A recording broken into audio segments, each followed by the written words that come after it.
Still big enough. I am at the park out in this beautiful nature day, and I am going to do a tarot card of the day for the collective for Saturday, February 27th, 2021. So, I'll shuffle these cards.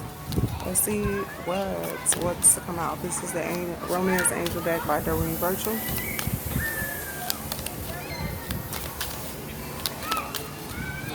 Ooh, first card out says, give your relationship a chance. Work on your partnership.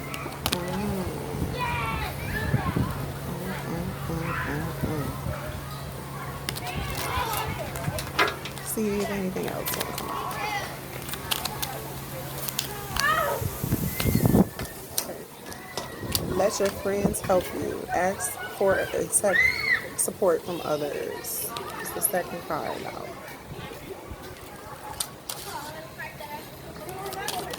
Ooh, these jumps.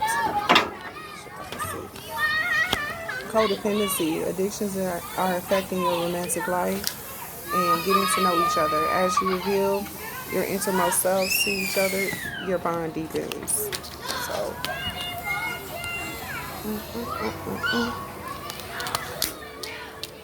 all right, y'all. I hope you have a good day. Just jumped on here, give a little bit of collective energy reading for overall energy. Have a good, enjoy the rest of your weekend, and stay blessed.